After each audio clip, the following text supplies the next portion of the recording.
يا صباح الخير، يا صباح الجمال عليكم. صباحكم زي الفل.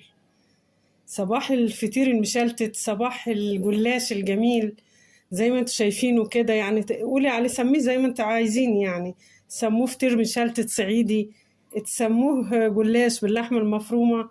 حاجة تحفة تحفة بجد. عاملة جلاش باللحمة المفرومة، ولكن كأنه بجد فطير مشلتت معاكي. طالع قابب معايا وريحته إلا ريحته يعني. الشقة اتملت من ريحة حلوة جدا بتاعت الجلاش اللي أنا عاملاه ده. شايفين الجلاش عامل ازاي؟ الحتة بجد مقرمشة من بره وطرية وجميلة جدا من جوه، وقابة كده ومليانة. تغرفيها تحطيها في الطبق وتقدميها، القطعة حلوة مليانة كده، مش حتة رهيفة في الطبق عندك، لا. جميل جدا، بلفة جلاش واحدة الصينية دي كلها. يلا بينا على الطريقة والمقادير. بس قبل ما نشوف الفيديو، اعملوا سبسكرايب للقناة، شجعوني بلايك وكومنت حلو منكم. انا بشكركم جدا جدا، شكرا ليكم خالص. يلا بينا على الطريقة والمقادير. بص حبايبي، انا عندي مكونات بسيطة جدا تعملي بيها احلى صينية جلاش. لو عندك عزومة، لو حد جايلك وعندك حاجة كده بسيطة في التلاجة، ممكن تعملي معاها صينية الجلاش دي. سهلة قوي وما بتاخدش معانا وقت، يعني زي ما احنا عارفين كلنا. انا عندي لفة الجلاش دي زي ما انتوا شايفينها اهو، وعندي اللحمة دي المفرومة دي متعصجة، كانت عندي من الاول. يعني انا بعملها وبشيلها في الفريزر وناخد منها بالشوية. دي كانت متعصجة، طلعتها وخدت اللي انا عايزاه، حطيته على البوتاجاز كده وقلبته كده وسيحته من التلج يعني على البوتاجاز، وبقت معايا عادية اهي زي ما انتوا شايفينها اهو. متحيقة تعصيج اللحمة كلنا عارفينه، اللي هو أنا طريقتي بعمل البصلة، تصفر البصلة كده وبنزل باللحمة المفرومة عليها وبنقلبها، ونحط لها طبعا التوابل اللي احنا حابينها وعايزينها، ملح وفلفل وأي إضافة تانية، وسن التوم أنا بحطها على اللحمة المفرومة برضو، وبحط قرفة وجنزبيل عليها مع الملح والفلفل. فعندي هنا اللحمة جاهزة. يعني اللحمة احنا هنقتصد في الوصفة بتاعتنا النهاردة دي، يعني حوالي ربع كيلو لحم مفروم. وعندي كوباية لبن حليب، وعندي نص كوباية سمنة زي ما انتوا شايفينها، وعندي دول معلقتين دقيق كبار. هخلي اللحمة معايا على جنب كده دلوقتي، والجلاش كمان هخليه هنا. وهجيب معايا حلة كسرونة اي حاجة عندك، هنحط فيها كوباية الحليب.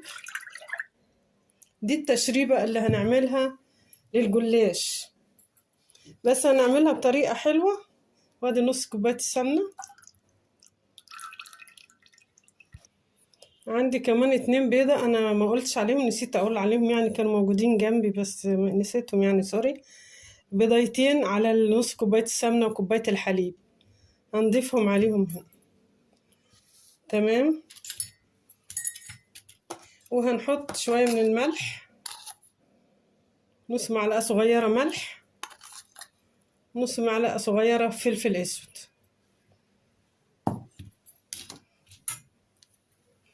وهنحط الدقيق اللي معانا.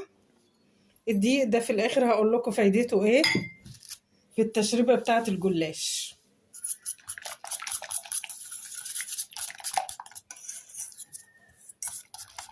هنقلبه كده بالمضرب السلك ده بايدينا.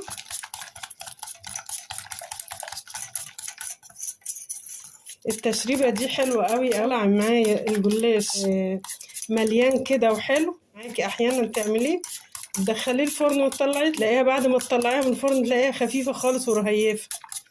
لكن التشريبة دي تخليها معاكي قطعة الجلاش مليانة كده.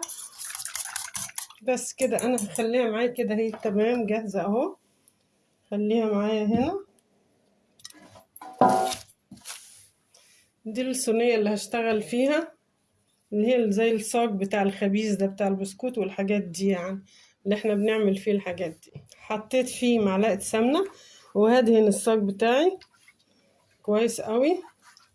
اي حاجة جنبيها، لو عندك اي اكل باقي مثلا من اليوم اللي قبله، وحاجة صغيرة مثلا أو صنف وحاجة واحدة، حد جالك أو أنت في بيتك عايزين تتغدوا وتغدي ولادك. بس كده أنا دهنتها.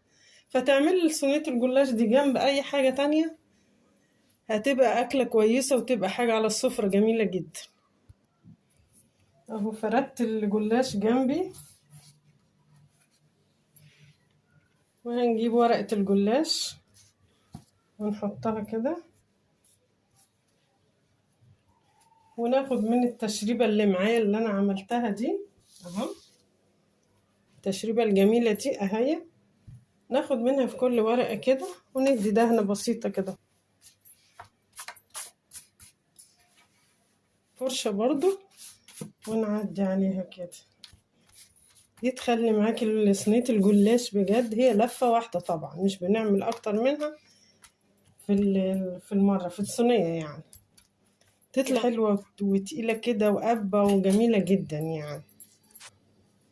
حطيت نص لفة الجلاش وقاعدة معايا النص التاني. هنزل دلوقتي بحشوة اللحمة المفرومة عليها. بقية لفة الجلاش اللي معانا انا خلصت اللفة اللي هي الورقة الاخر واحدة دي، انا ما حطيتلهاش من التشريبة لغاية ما نقطعها. مشغلة الفرن على 200، بعد ما نخلصها تكون الفرن سخن ندخلها الفرن في الرف الوسطاني. اهو نبتدي نقطع كده اهو، سهل قوي قوي معايا.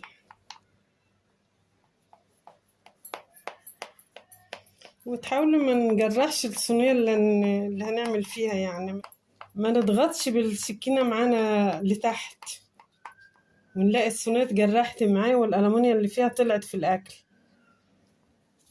تحاولي يا دوب تبقى ايدك خفيفة على الحاجة، بس على قد الحاجة اللي هتقطعيها وبس.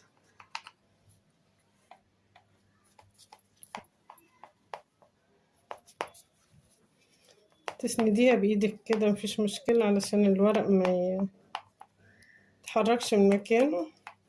كده تمام. قطعت الجلاش كله اللي معايا، وهنجيب بقية التشريبة كده ونعمل نحطها على الوش برضو اللي باقية معايا بعد ما قطعت، عشان لو حطيتيها مش هتعرفي تقطعي الجلاش. لو خلصتها كده وحطيت بقية التشريبة على الوش، هنشيل لو في اي زيادات كده على الصينية علشان خاطر ما تتحرقش معانا.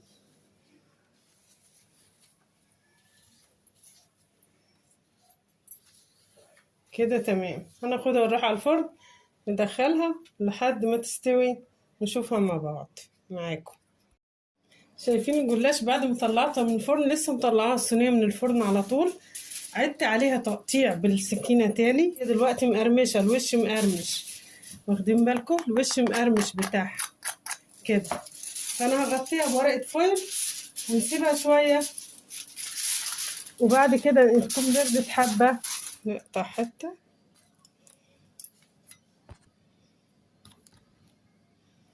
بجد عايزة اقول لكم ريحة الجلاش حلوة قوي قوي من وهو في الفرن.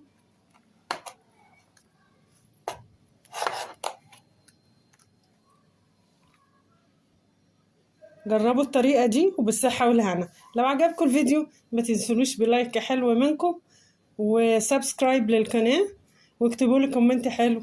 انا بشكركم جدا جدا، بالصحة والهنا.